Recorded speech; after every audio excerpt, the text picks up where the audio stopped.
The entire team at Emsolation want to acknowledge that we are gathered on the traditional lands of the Wurundjeri people. We want to recognise that we are recording and telling our stories on the stolen land of our country's first storytellers. We wish to pay our respects to all Wurundjeri elders and ancestors, and to extend that respect to any First Nations peoples who listen to Emsolation. We recognise Aboriginal and Torres Strait Islander peoples' continued connection to the land and waters of this country, and acknowledge that sovereignty was never ceded. Always was, always will be. Russiano. I have bought into hair Tupperware, like Avon for hair. It's a pyramid scheme. And Michael Lucas. I didn't even need to bait my mother to start giving her opinion. This is Emsolation. Your nipples out. I mean, I love it, but I'm just, No, I actually love it. You're in Emsolation. Hello and welcome to the Emsolation YouTube channel. If you are watching us or if you're listening, you're also welcome. Today on the show, it is a bumper edition. Michael Lucas is here. He almost wasn't because of an unfortunate incident with an egg. You'll be hearing all about that. We discuss my hair. We review Katy Perry's performance on the grand final. We talk about Michael's international Emmy. Also joining us is Anna Piper-Scott, one of my all-time favourite humans. She's a friend. She's a comic. She directed Outgrown. She came here to discuss the new Netflix documentary starring Will Ferrell and his best friend Harper, in which they transverse America, and Harper has come out to Will as a trans woman and they navigate this new stage of their friendship. I wanted Anna in the room to discuss it, as Anna is also a trans woman. So we have a long, in-depth discussion about that documentary. Well worth you listening. And then in the sealed section, if you are an extra subscriber, Marcella, my daughter, is back in town. We talk about her European vacation, her new boyfriend, and why she will not be attending the Margaret Court Arena Spectacular of Outgrown. She cannot come. You'll be finding out exclusively why and my reaction. Plus, we play the newsreader. There is so much for you to get involved in this week. Thank you so much for joining us. Did you do it? Black, yeah. Okay, two things. Your shirt's undone dangerously low. No, leave it. I like it. Oh, one more button. One more button. Yes. It's just normally you're only a top two button, but I noticed the third was undone, so I'm going to push him to a fourth. And somebody alert Jerry Seinfeld, someone got some new runners. Yeah. Oh my God, show me these runners. What is going on? Scott Barrow would not approve of those. Why not? The size of the heel. Oh, really? What's Puts that? your pelvis at an unnatural angle. Oh, does it? Scott's one of those people that wear the toe runners. Oh, okay. You know, like the wiggle wears? Yeah. If you want to know the way to get me completely off sex, walking in a pair of fucking toe runners with Velcro straps. Can you imagine? So you say these shoes are actually better in terms of getting you ready for sex? Are they that brand we saw everywhere in the States? No, I don't know. Saucony or something. Oh, they're Saucony. Yeah. Oh. Yes, no, that's quite a wedge you've got going on there. That would give you a bit of height. Well, oh, maybe.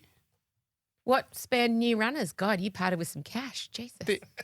They were like 200 or something. Whoa. Is that really out of control? Someone's doing well for himself.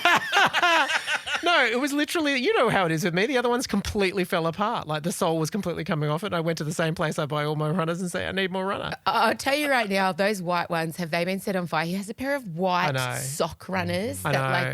I tried to clean them. A certain sector of the gay community. I put them in nappy sand and yeah, it didn't work. Didn't work. Well, he's got the chest hair out and new runners on. Yeah. He's lost 5 kilos because he shat out a kidney yesterday. Vomited, not shat. Oh, I thought it was both ends. No, it wasn't for me. For another member of my household, it was both. But for me, it was just purely.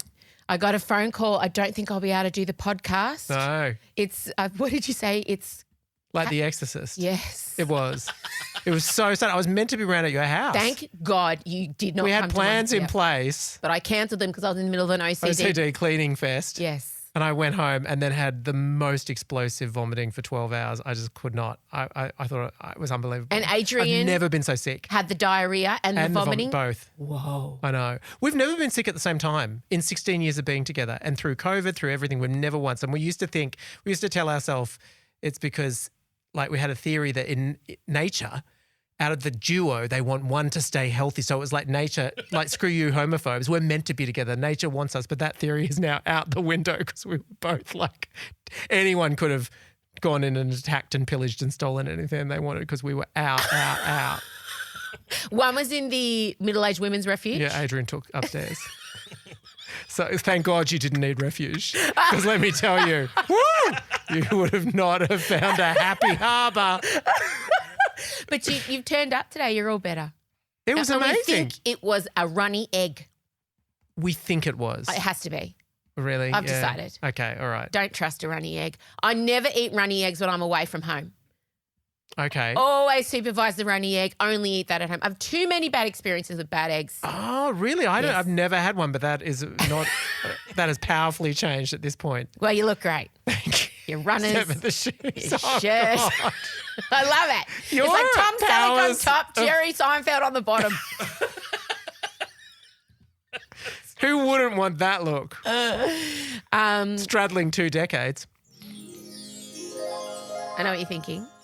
The hair's still in. Yes, it I'm is. thinking, have you done the introduction to the show? Welcome to Emsolation. My name is Em Rusciano. I'm a writer, a singer, a stand-up comedian, a maximalist power queen, a neurodivergent magic brain, and a podcaster. And together with my best friend since I was 11, award-winning screenwriter and international Emmy-nominated Mr. Michael Lucas, I bring you this podcast every week. We will talk about the International Emmy, but first I want to talk about me, And your hair. my hair. We've all noticed it. It's still in. It's still, and I have to say, I feel like already, last time it was sort of lustrously here, and now it's sort of, it's looking, I'm not going to say it looks less loved, but I'm sorry, I ran a brush through mine. Did you? and yeah, I did. What are you saying? I was going for like Hermione Granger disheveled today. It actually took me an hour to do. I feel like it. I don't was know it- how women walk around with hair on their Oh, head. you know what it is? It's because you've got it tied back like that. Yeah, I've got it in a half up, half down. Susie Up, Wilkes, up, changing down. rooms. Okay, that's what No. the difference is. What was the Susie Wilkes show? Remember Susie Wilkes who always wore her hair half up, half down? She was in that construction show. Was it Changing Rooms? I have no Changing idea Rooms, what you're thank talking you. about. Are you joking? No. When we first started being obsessed with home renovation shows, Yeah. there was a show Well, on. it won't surprise you to hear I was never obsessed with them. Anyway, half up, half down, Susie Wilkes. I know it's our national obsession. I but hit somehow crisis missed it. point with the hair. It was bad. And again, who'd have thought having literal human hair sewn to your scalp would cause sensory issues? Tightly so. What a shocker. So I made a video. I said, look, I think I'm going to take them out. We've had the week. I felt like I was letting everyone down. I felt like I have to exit my official midlife crisis because the one thing I'd actually done. No, you're still allowed to have a midlife crisis. It's just, in fact, I think it's part of the midlife crisis But my that you opening commit to number things. was the hair. Like my opening number to my midlife crisis was the hair extensions.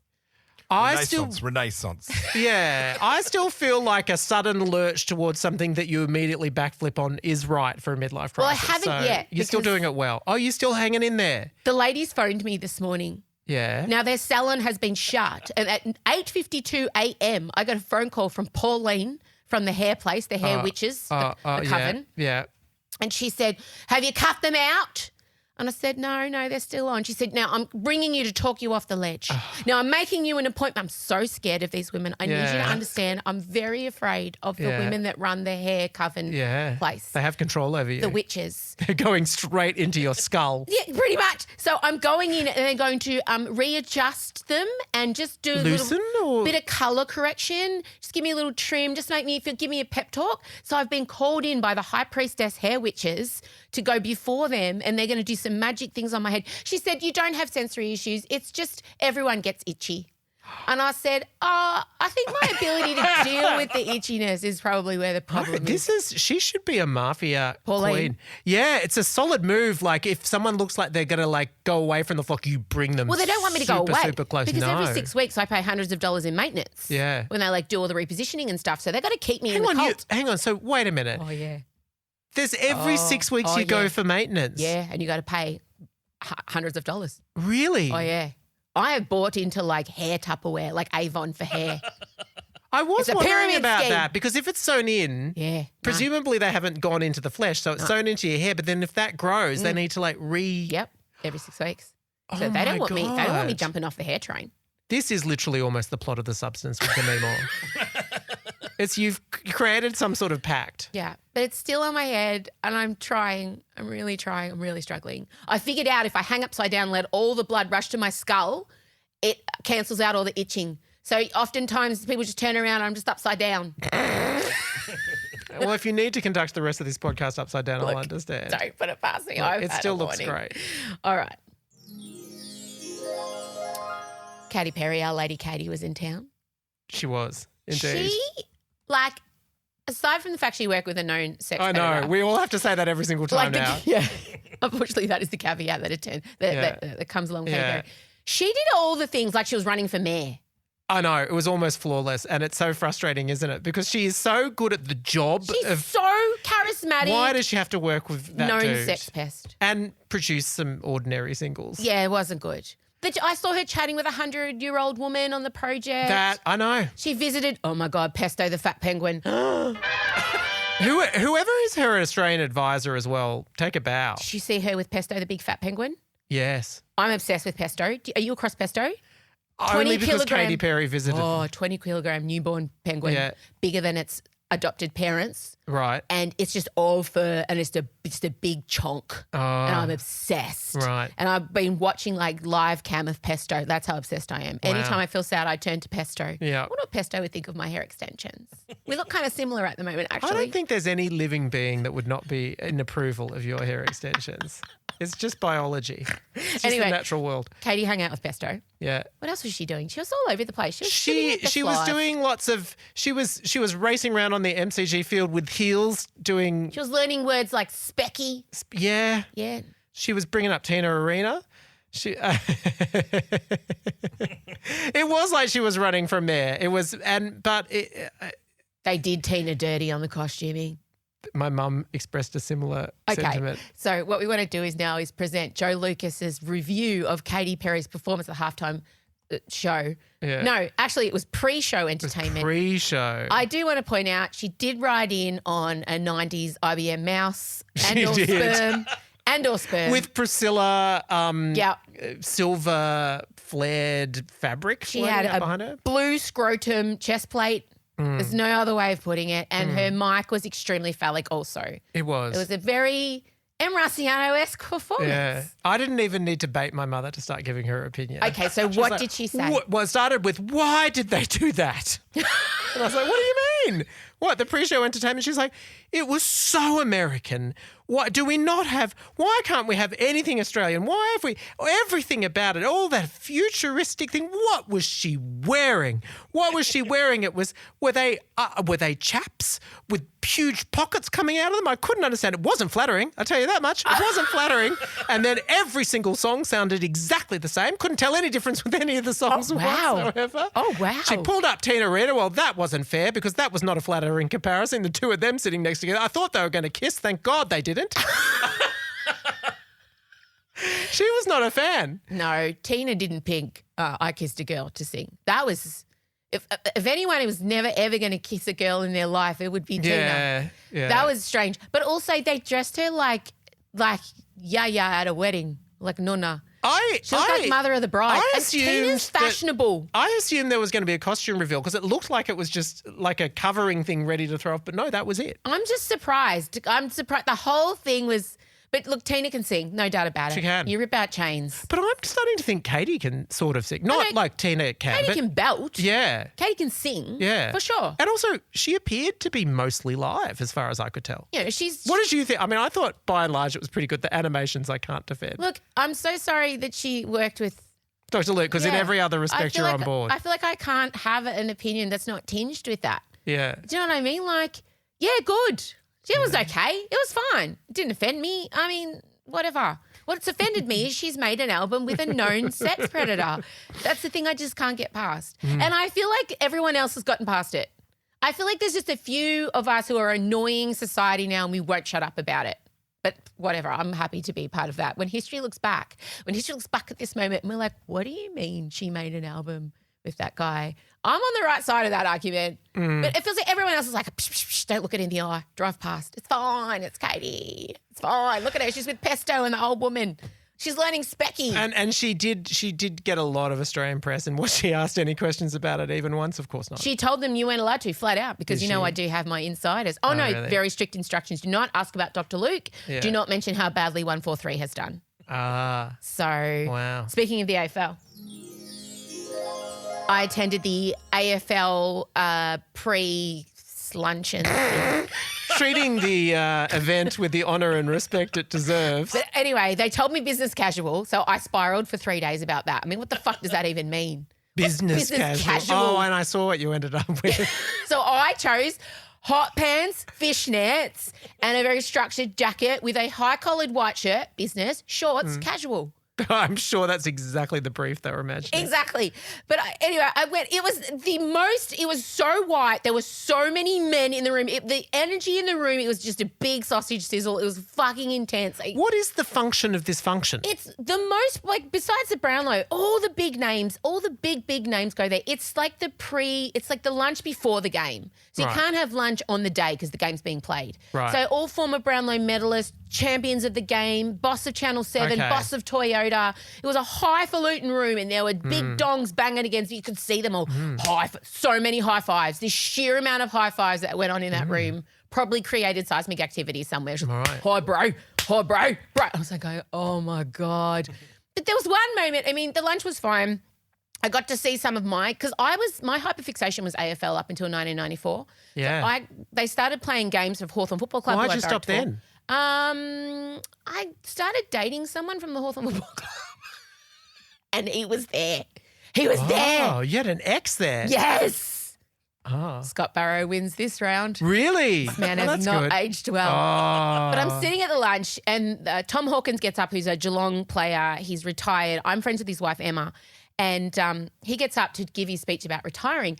And then he throws to a package of, now these are the players that are leaving the game and also the people who have left us. I'm like, what cunt? What? So this is a package playing of players who have retired and people who have died. Was it to an emotional song? Burn for you, John Farnham. Meshed it. And I'm looking up going, I didn't know who had died and who had retired. And that's a problem. Yeah. But also, the men, Are we conflating two things that perhaps shouldn't be conflated? some of these men are in the room. Some people have retired at like 28, right? Yeah, and it's like, your life isn't over. Oh, do we really want to equate retirement with death? It's the death of your career. It's the death of you. And I was sitting there looking around.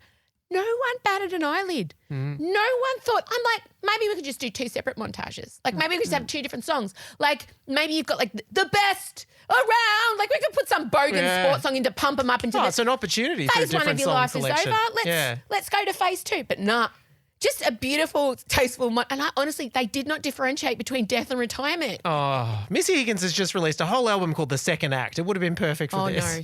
Have you listened to that album? Is it what? Is it really It's the sad? saddest thing I've ever heard. Oh. When 4 become 3. Oh. Oh, it's not the Spice Girls song. Okay.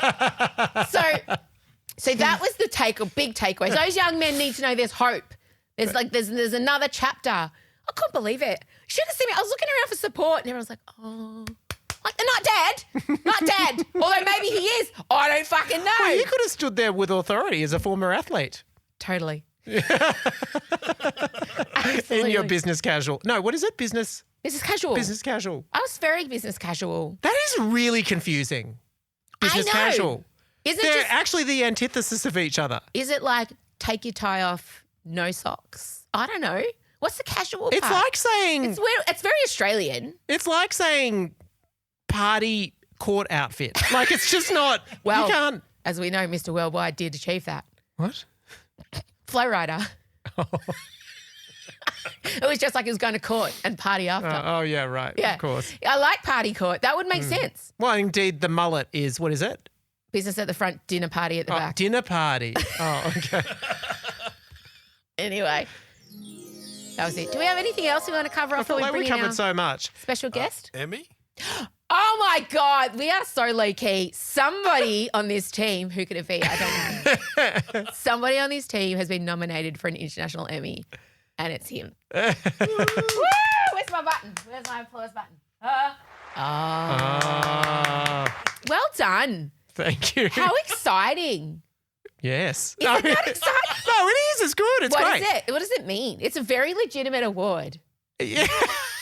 That makes it sound so legitimate. Whenever anyone says the very legitimate award of the International Emmy. It is. But I feel like having it on your bio, is that more impressive than the actual thing? Well, you can say Emmy nominated. I'm like phase 1 in my EGOT. Shut up. Oh my God. If you get an EGOT No, I haven't got it me, yet though. Fuck, I haven't got it. If you No. fucking get an EGOT before me, there is no God. I don't think there's much. How am I going to get my Tony? How dare you? Well, how am I going to get my Oscar? I haven't even got any of the letters yet. No, nor have I. I've watched them all. Yeah, well, many times. I could recite several ceremonies. Yes. You could be 4 away from your EGOT. Oh my God. Well, at the end, yes. By Do the end of international November. Emmys count in EGOTs? I'm sure they You would. can produce an some Emmy shit is an musical. Emmy. Oh, EGOTs are easy to get now. Are they? Oh yeah, you can just be a producer on a. That's true. Yeah, Jennifer Hudson got a She did. Tony Oh, Award. mind you, she feels that she reeks of EGOT though. I feel like you don't, when you see EGOT Jennifer Hudson, you don't question that. Whoopi's got one. Yeah. Again, you don't question that. No. There's a few that I do question though. The way that they got Barbara's one, do you know, is just technical? it. Yeah, the technical Because EGOTs. because the Tony was an honorary Tony because Well- she didn't actually win for Funny Girl.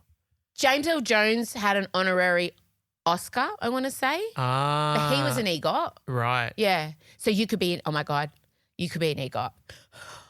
So tell us about the International Emmy. What does it mean? It's just, well, obviously there is the primetime Emmys, which we're not in. Same thing. But you The have to Emmys. select early on whether you go which race you go into, and we went into the international one. I mean, it's like it's held in New York. Yes. We're against 4 other shows. I mean, I don't know. Yes. Deadlock is also nominated. The Okay. Kates, that's the other Australian narrative show that's nominated. Yeah. It's at the end of November. We haven't been sent all the information yet, Yeah. but all I know, it was a complete surprise to us. Okay. We just woke up one morning. So you didn't nominate yourselves? Apparently, a long time ago, Werner Film, the company that make the newsreader, did decide to aim for the international Emmys as opposed to the primetime Emmys, which we're clearly not going to be in the running for. But no, we hadn't thought about it since then. And so it was, yes, a total surprise. Amazing. Well, congratulations. Thank you. I mean, I really don't know what to expect except for the fact that I've been told that we get a medal, even if we're just a nominee. There's a ceremony where you get medals put on you, which I imagine to be like the end of Star Wars. So I'm thinking I'm flying to New York for that. And there's some sort of like 3-day event beforehand, but I'm not caught with panels and the like. I'm not sure if I'm coming yet. I have invited myself. But we'll see. It's very close to my live show. Don't you think it'll ultimately depend when you look at what's on Broadway and make an assessment Yes. via that? Well, once you tell me what we can go and see, then I'll make my decision. It is going to be quite cold as well. I know. And when New York suddenly commits to winter, it commits. Yes. But we'll see. There may be Emsolation New York The again, sequel, the sequel. Wow. Who Like- saw that coming so soon? like when the Olsen twins took New York for the second time. Yeah. Charlie used to watch them. I think they did too. All right. Should we bring in our special guest? We shall.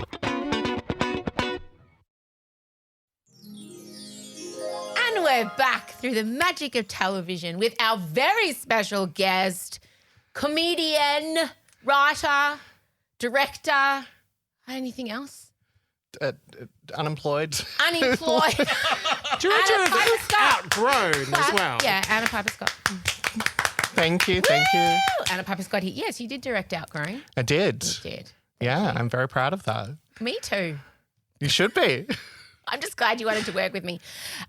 You're in here because we watched a TV show and normally Michael and I would review it together. But the subject matter was something I felt like I don't like talking about communities when they're not present, basically. Unless it's Katy Perry, then we're fine. But she's not really a community. Nothing about us without us. Yes. I think tragically we're in Katy Perry's community. It's true. Nothing. Yeah, I love that. Nothing about us without us. Yes. So the show I'm talking about is a new documentary on Netflix with Will Ferrell and his best mate Harper. Hi there. I'm Will Ferrell, one of the greatest actors in the world. A long time ago, back when I was at Saturday Night Live, I met a guy who was hired as a writer the same week I was hired. He wrote a bunch of sketches for me and eventually became the head writer of SNL. And over the years, he became one of my closest friends. And then one day, I got this email. Hey, Will, something I need you to know. I'll be transitioning to live as a woman. I don't doubt that Will is my friend, but I'm not Andrew Steele anymore. It was just, whoa. I love this country so much, I just don't know if it loves me back right now. Harper, would you want to do a road trip as this new version of yourself and at the same time figure out what this all means to us? It's kind of them navigating their new friendship via a 17-day exploration of some of the more questionable states of the US, I think is fair to say. Yeah, they go all the way down to Texas. Yeah, Well, because the whole idea was that she used to love going through all these rural areas and dive bars and everything like that. And she was worried that she would have lost those things from transitioning. That's right. And then the idea was, well, Will can be there as like backup from being a man and be a celebrity. yeah. And they could go around and like see how different things are or how not different things are. And also so they could kind of like get to know each other again. Because, you know, when you're in the closet of a trans person, it's like a lie that you're telling your friends and having a kind of like honest reconnection. You were very heavy on my mind as I watched it. Like it was almost like I just could not stop thinking about you every single, because also she's a comedy writer like you are. She's in the rooms like you are. Like your experiences are very similar. So I imagine what I first wanted to ask you was the representation full stop for you must have been overwhelming.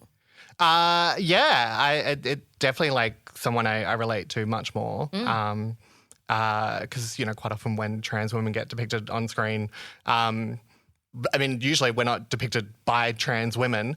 I think that's the thing that most people don't realise is that most trans women they've ever seen on TV have been written by men and played by men, portrayed by men. So they've never really like even heard a trans woman speak or a trans woman's thoughts. Right? But even then, like a lot of the times trans women are like sex workers and stuff, which is, it's true that a lot of trans women out there are sex workers, but for me, that's not like representing me. So seeing someone who's like a little weird, dorky comedy nerd. I'm like, oh, that's who I've been. It was really overwhelming. I knew it would have been. I'm just like, fuck, you're getting your experience reflected finally. But in a very like, just the aspects of the comedy writing especially and what those rooms are like, you know, and I know, but I don't know what they're like to experience as a trans woman. You text me and you said, I'm only a few minutes in and I'm already emotional. Yeah. Was that what made you emotional, seeing like what instantly got you? So it opens with Will Ferrell reading this letter that he got from Harper when she was like first coming out. So before she'd even picked her name, like the letter ends with name forthcoming, which was so beautiful. That's when I started crying.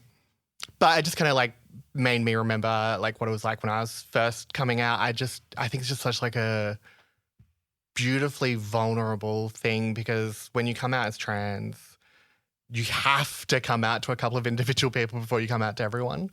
You know, like I think a lot of people when they come out as gay, they'll just come out to everyone. They might come out to like one close friend and they'll come out to everyone. But you need like help. You need a support network. You need people to help you to figure out like what you want to do and how to present and to run your new name past them. There's so many more like choices that come with being trans. And I always think it's just like such a beautiful honor and a like gift to give to someone. Be like, I'm coming out to you before I come out to everyone else. Who was your person? So I came out to my mother, which I regret. She's No, I wasn't. She handled it well initially, and then she's handled it less and less well as time's gone on. Someone else on this team can relate to that. Well, it was a shorter cycle with her. Well, bad, but then came back to well quite quickly. Yeah. Now, great. I'm waiting on that Saturn return. Okay, so Mum, who? And I came out to, because I was doing a show with another comedian, Sophie Josky.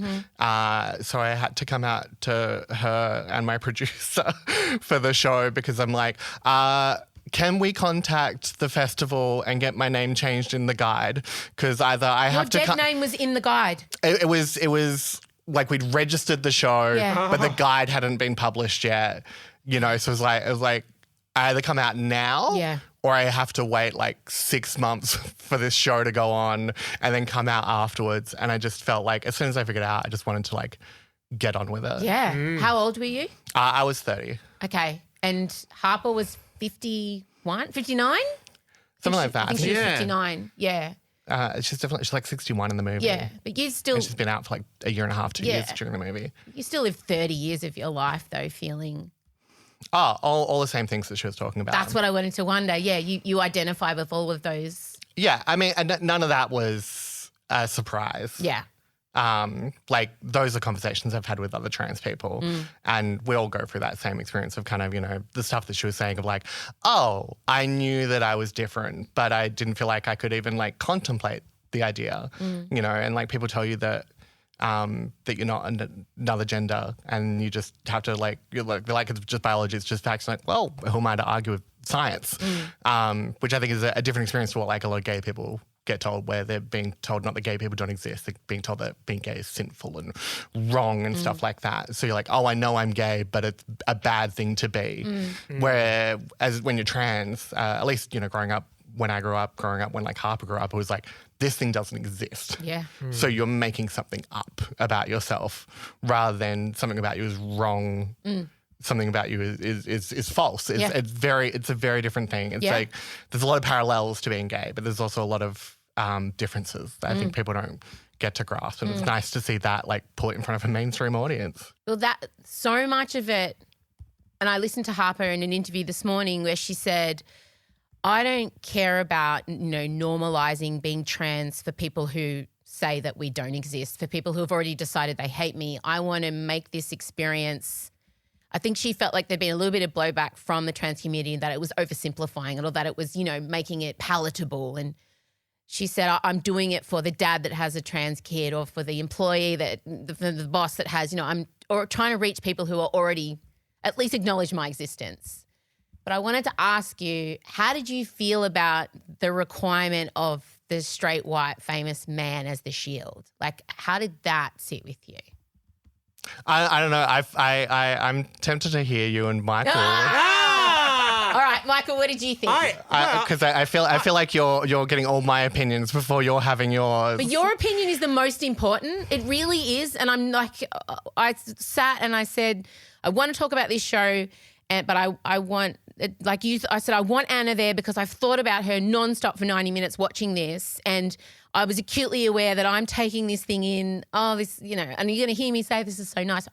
How wonderful, how lovely, how beautiful, how vulnerable, but I am looking at it through a completely different lens to you. So wanted you to if you want us to give our opinions first. I do want you to give your opinion. Well, I mean, and also I can't.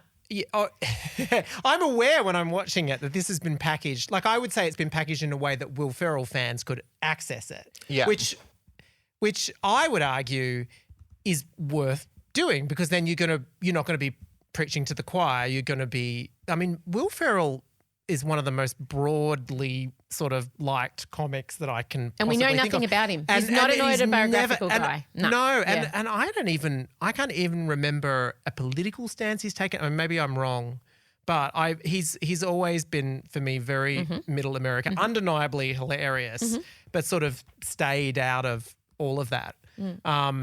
So, I mean, I thought it was effective, and for me, of course, it was like I was really moved by it. I'm relieved to hear that you felt like at least Harper's telling of her own perspective was truthful and you related to it, because it's always a balance of, in packaging this so that it reaches this broad audience, are you sacrificing the truth and the detail of that experience? So yeah, it's interesting to know how you think they stood on that, striking that balance. I felt like it was the kind of thing where I could ring my mother or people like that and say, you're going to watch it and you're going to love it. And it sort of frustrates me in a way that part of the power of it is because it's Will Ferrell that's there, and it kills me to say that. But on the other hand, it was sort of undeniable that to see this guy that you have, like, there is a certain level of affection that you have for him going into it. And because at the end of the day, it's tracking him being a conscientious, good friend. So you're kind of put in a position. Like, I feel like the person that comes out of this the best is Will Ferrell. No question. If there's benefits for Harper and the trans community in general, fantastic. But he just looks like, I mean. I don't know. I think they included some stuff that makes him look a not bit. Oh, that's good. Yeah, amazing. Oh, he definitely showed some shortcomings. It felt we didn't get to see his house. That was one thing that I felt. I felt like the whole message of this would be undercut if we drove up to Will's house at the end and say, "Oh, right, so Harper was living downstate New York and you're living in the Hollywood mansion." Oh, yeah. There was, yeah. Whenever Harper mentioned financial problems, my brain would be like, "He's so rich. Yeah, Why?" I hope you got a good cut from the Netflix deal. He was open about and they showed bits where he backed down and decided not to defend Harper or not to take much of a stand in the moment, and then reflected on that afterwards, which was too late. That was impressive. Well, I know, but in some ways it's important. In some ways I liked that at least they played that all out and you saw it. Yes. Well, I think that's one of the more useful things that the movie does is show assist people a way to kind of navigate someone's transition. Mm-hmm. And you see Will kind of learning when he should step in and correct a misgendering. Yeah, he's good at that, yeah. When he should kind of be aware of when an environment might not be safe for someone. Because I think that's the other thing is kind of people blithely walk into a situation going, well, I feel safe, so this is a safe environment. Not seeing all the red flags that every trans person will see walking in. But then also, you'll see Harper kind of where I was watching her walk in places being like, Harper, get the fuck out of there. Oh, yeah. What are you doing? Same. No. Yeah. That scene where they're in Texas And the steak eating competition. and the steak eating competition, and Will Ferrell makes a big kind of in celebrity, I'm here. a Sherlock Holmes in costume. a Sherlock Holmes costume. And the entire time I'm what are you doing? Why are you putting this spotlight? So they go to this big Texan chain where if you could eat this ginormous steak in an hour, you get it for free, and you sit on a platform. It was a 2 kilo steak. It was massive. I wouldn't shit for a week if I ate that. But they're on a platform. He's dressed as Sherlock Holmes, and they're announced that they're going to this competition. They literally draw attention to the room, and there's a moment where the announcer keeps misgendering Harper and has to go back and check several times. It wasn't it's one of the worst ones where it's not a misgendering, because you'll see someone get misgendered. That's usually just an accident, a slip of the tongue. Yeah. It was Will Ferrell wanted to be introduced as Sherlock Holmes with his friend Ms. Harper Steele. And the announcer panicked, didn't say Ms., said Harper Steele, then went back for it, but was Miss Harper Steele, and just oh my God, you've drawn so much attention to this. Yes. You've shown how much you don't want to call this person a woman. Yes. If you just said Harper Steele and moved on, it would have been so much better. Mm-hmm. But and the tweets that followed that, the crowd they were booing them at one point. It was a really aggressive fishbowl. I think if it wasn't for the cameras, there would have been violence. Absolutely. Yeah, I agree. And do you think he dressed as Sherlock Holmes to be the spectacles because he was worried Harper was going to be the spectacles? He was trying to draw that fire? I feel like being Will Ferrell is enough. I think he just likes going around doing bits. He does. And I think that probably always works out for him. I can't imagine him, if Will Ferrell appeared in a room in a fancy dress outfit, we'd love it. I think if he'd been there with Harper pre-transition, it would have been great. Yeah. And it would have been a story that they dined out on. It would have been, remember that time when we were in Texas and you were dressed as Sherlock Holmes. It's only dangerous because there's a trans person there, and that's something that a lot of people in that room thought was a problem. It's terrifying. I'm this is a horror movie. This is the trans Get Out happening right now. And I thought, when you and we had lunch early on when we first met, and we're at a cafe that I know is pretty conservative, you know what I'm talking about. And the type of cafe that hangs the Australian flag outside of it on Australia Day with the boxing kangaroo vibes. And you got up to go to the toilet, and I was nervous for you. Because it was full of old conservative people where we were. And in that moment, I wondered if you get anxious about which toilet you pick. And I asked you, and Jimmy, you told me that you usually go for the disabled toilet because it's usually the safest option. Yeah. Do you have to make that assessment every time? Because I was watching Harper, I was thinking about, are you constantly assessing what is safe and what isn't?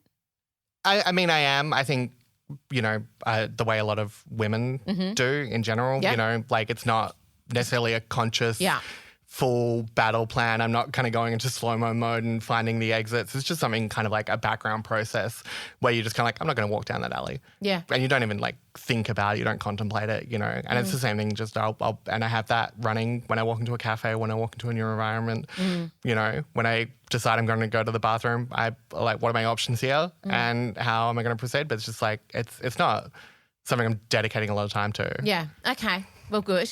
You know, I would rather not have that background process. Yeah. You know, but I don't want to say what I thought. I want you to say what you thought. Surface level, I loved it. But then I did what my brain always does, and it started like asking questions. I'm never satisfied with just eating the pizza. Like I have to know what went into it and why. Yeah. So I think on the surface level, I watched my husband very intently because he was the intended audience, I think. My husband is pretty good for a straight dude, but my husband would be very at home in a broy football lunch, for instance. Like he could walk in and speak the language and assimilate, and he's a bro. And he wouldn't care that the retirements were put together with the deaths. Nah, wouldn't give a shit. Wouldn't bother him. Wouldn't care, nothing like One that. iota. Yeah, and like he only knows trans people and queer people probably because of me, I would say. You know, so but he's a Will Ferrell fan for sure. Loves Step Brothers, loves Talladega Nights, all the things. So I was really keenly watching him as well. And I think if their intention was to make something for that person, they nailed it. I don't think they challenged anyone particularly. I thought it was palatable. But then my brain's like, why do we have to make the trans experience palatable? Like, why is that the goal? And I also kind of felt like not everybody gets to walk around with Will Ferrell when they're, you know, when Harper's being Harper away from that, she doesn't have that privilege. Will was just doing something human. Like he was doing baseline of like, he's getting this, God, what a good guy, what a good person, how amazing. But I think he just did the human thing. I think he's getting celebrated for something that I would hope would just be the norm. So that bothered me a bit. Not the norm. I know. And that's, So I think that's my opinion. I loved it, but I thought about you so much. Yeah, I'd love to know what you think. Tell me. This is what happens anytime there's like a big trans piece of media. Yeah. Because we get one every 3 years. Okay. You know, every 3 years someone's like, let's put another trans person on screen, see how it goes. Okay. Transparent, pose, You know. now this. Yeah. Oh my And- God, she's right. And then that show has to bear the weight It has to be all the things. of being all the Got it. things. And it's just kind of like, Yeah. okay, yeah, you're telling this story about a trans person, a trans woman who's quite privileged, Yeah. you know, and has a wealthy friend. And, you know, she was able to do a bunch of stuff that I haven't been able to afford, like electrolysis and stuff like that. She has, you know, all these people like Tina Fey and Tim Meadows and Seth Meyers and stuff that she can hang out with. And like, I'd love that, you know, like, but it's a true story. Yeah. It's a true and honest, faithful depiction of Yes. what happened to her. Yes. And the only problem with it as representation is that it's the only representation that we're getting this year. You know? Yes. It's this stuff doesn't matter as much, you know? It's like if you look back at like old media about gay people, you know, gay men will be like very flamboyant, men doing like, you know, the gay voice and everything like that. And that was really problematic because it was like not all gay men are like that.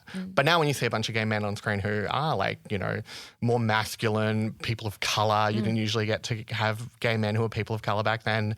And suddenly like you see a man who's like a bit twinky and a bit effeminate and whatever. You're like, oh, great. Because it's not the only gay man that you're going to see on TV, even potentially in that show that you're watching, you know?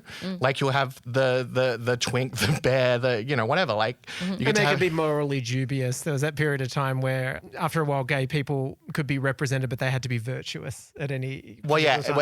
it was gay coded and you were a villain. Yeah. Then explicitly gay and you were the best friend. Yes. Always. You know, and like, and then occasionally they might get like a romance, but now a virtuous, and like now we're getting like gay villains, we're getting like lesbian villains. You know, like Agatha all along is just everyone's an evil lesbian, which is Thank God. amazing. It's all I've ever wanted. Same. You know, and it's just kind of like we don't get that as trans people yet. Right.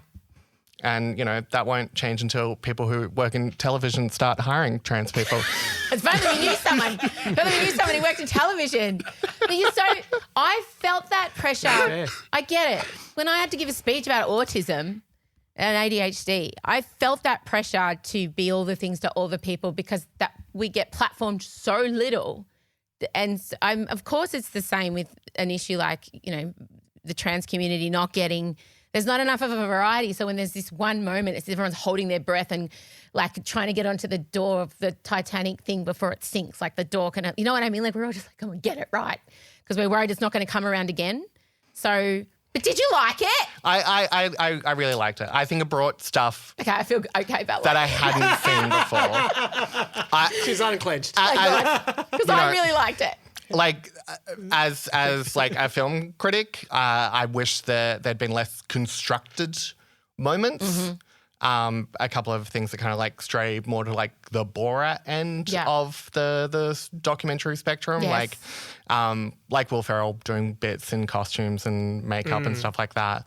And I felt like they felt like an insecure inclusion of just kind of like, oh, this isn't going to be entertaining enough. It's just them hanging out. And every time they were doing something that felt like a constructed moment, I'm like, can we just get back to them hanging out? That's so much more interesting and entertaining. Yeah. I really enjoyed the moments where they'd pull the chairs out and sit down and kind of decompress. Yeah. They were the moments of beauty. And the diamond earrings on the beach at the end, I just broke down. Like, I don't know why.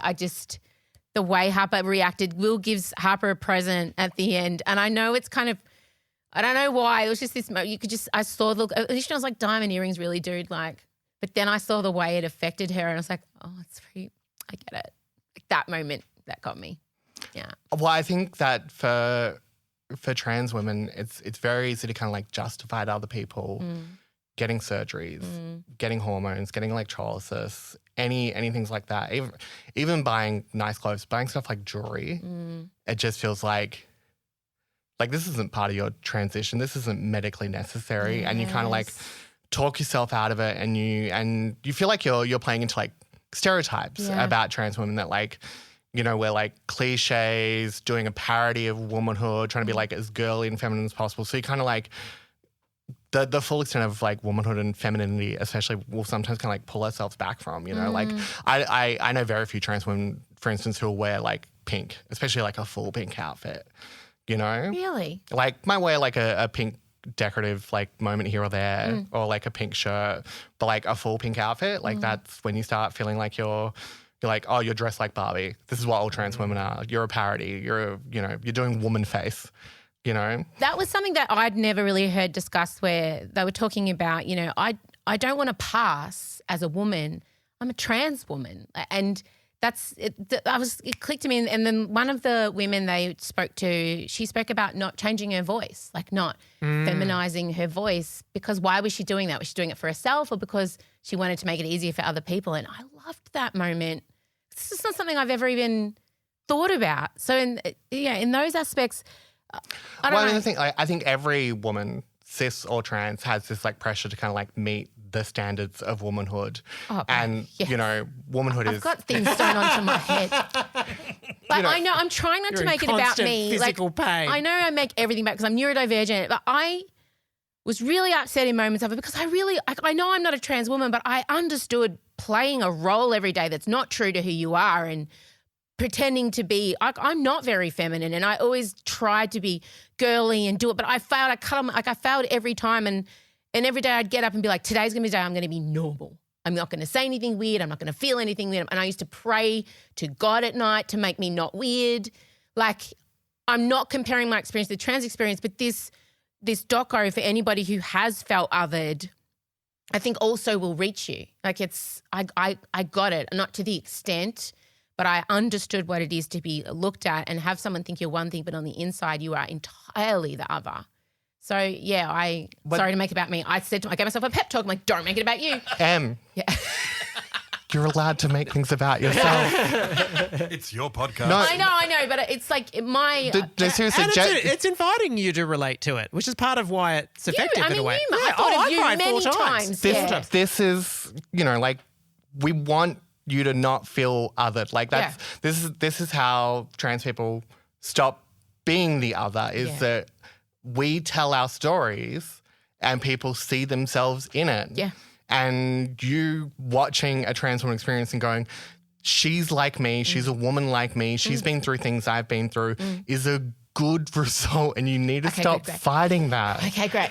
I don't know. I'm just trying to be a good person so I can sleep at night and my friends are okay. But that was one of my favorite things about the movie, and is something I really hope people take away from it, is that Will Ferrell took that kind of, you've come out and you've tried to be like really honest with me about who you are.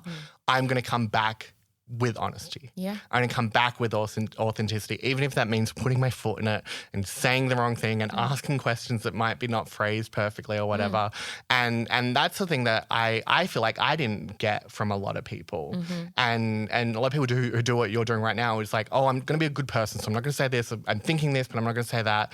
And like, all these like authentic reactions, responses, people just hold in. And you're like, oh, so I was getting authenticity from people before I came out, but I wasn't giving it to them. And I came out and gave them authenticity.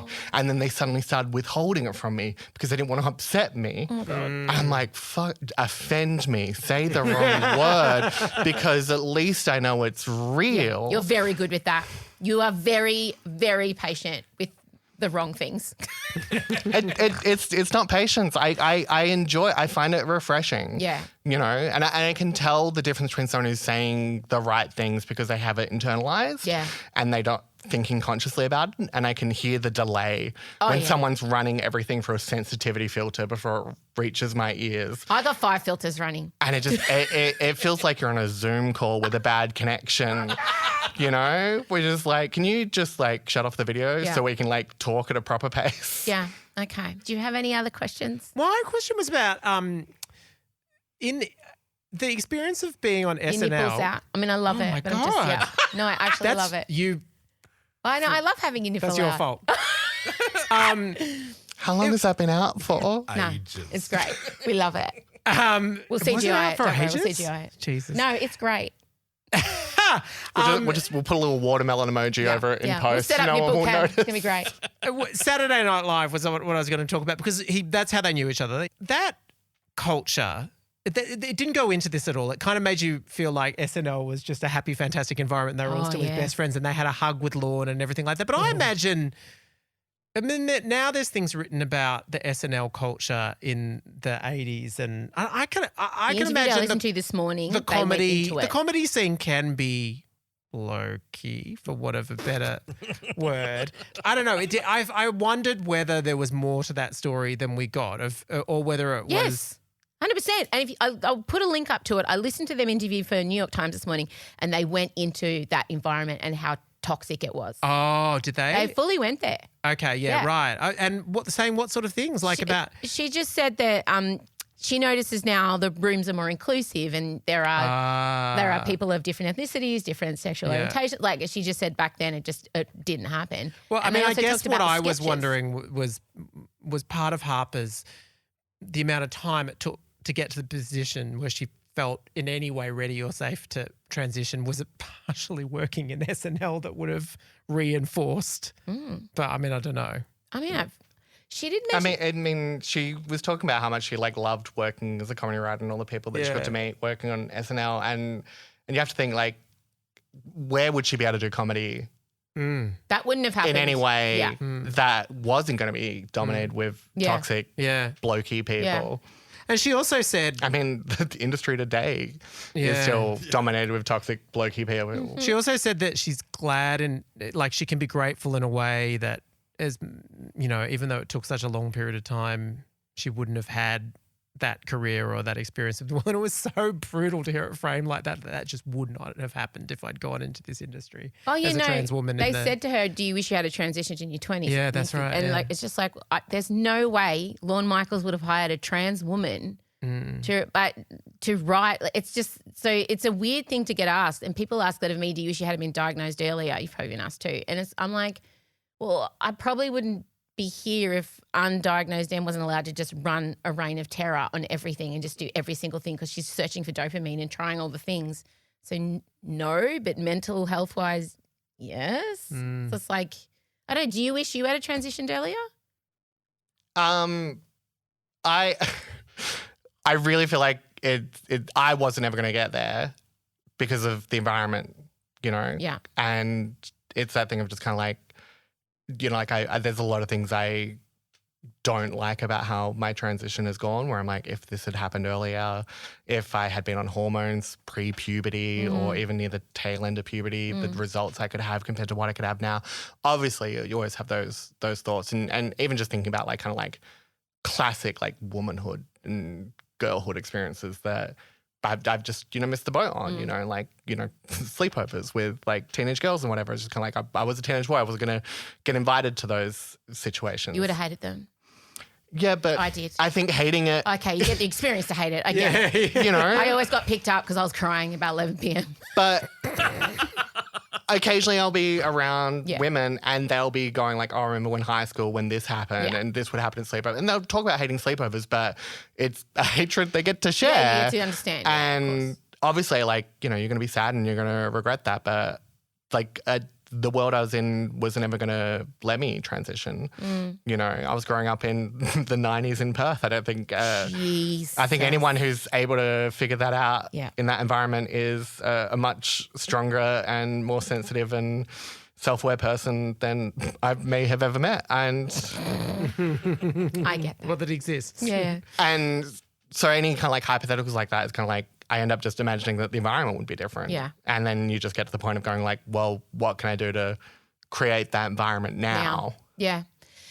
Okay. Well, so officially you liked it. I liked it and you liked it. And I know we're all dying And to my know mum liked it. what my husband thought. Yeah. Final word. And Give it to the straight man. This is what I took my glasses off. Well, let's see if he can change my mind. Here we go. Maybe he had some thoughts that I didn't come across. I'm just laughing because the last text message is, I've picked up all the dog poo I could see. That's the last one. Romance is not dead. My 3 takeaways, he's texted them to me. 1, the complexity of the transition journey, the reality inside the reality inside the reality, and the importance of helping people transition as young as practically possible. 2, the ultimate simplicity required of kindness, understanding, and dialogue. 3, how sad it is to see someone deeply suffering in their pursuit just to be themselves in their life. That were his 3 takeaways. Wow. They're good. I mean, I married him for a reason. He's not like a total cunt. Listeners to this podcast may need some reminding at times that he has virtues. That's pretty, if pretty good. the movie is having that effect on people, that feels like a positive contribution to the world. That's what I think. It also weirdly made me want to go on a road trip, which makes Very much no so. sense considering part of it was like truly terrifying. Yeah. Obviously in ways that wouldn't be the same for us. But No. still, did you feel, I felt like, Yeah. why are we not I'm just... like, I want to go on a buddy trip. You and I would do it differently though. There'd be no motels. we wouldn't be pulling out the chairs in a car park. Oh, I could do that. Could you? If I've got a chair, I'm okay. I always look for somewhere to sit I just everywhere I don't go. think I'd be in the Walmart car park. The bits where they did it in a nice bit of... Yeah, but the something to Pringle look gag at. was funny. I laughed at good. that. I did laugh at the That's some Pringles. good The running Yeah, gag with that's Pringles was funny. It was good. I do want to point out that you've watched a movie about a road trip with a trans woman and you've both gone, we should do that, the but road without trip. the trans woman. Let's do it with each other instead. Fuck, we're not good people anymore. Shit. Just lost all my trans points. God damn it, I'm an enemy. I can't say ally anymore. Don't worry, there's more money on this path. Keep going, Em. We've also said, gee, we really feel like a Pringle. I would definitely do it with a trans woman. I would. Do you want to come on our road trip, Anna? God. Oh, no, I'm going to... I'm busy. I'm going to the international Emmys with Michael. I'm actually going to lay awake thinking about that. I'm not going to take it out because I'm a bigger... Okay, let's end the podcast now. Anna Piper Scott, thank you for coming in and talking and doing the work. Because you don't have to, but you're always happy to. Oh, I love this. Michael Lucas, thank you for showing us your nipple.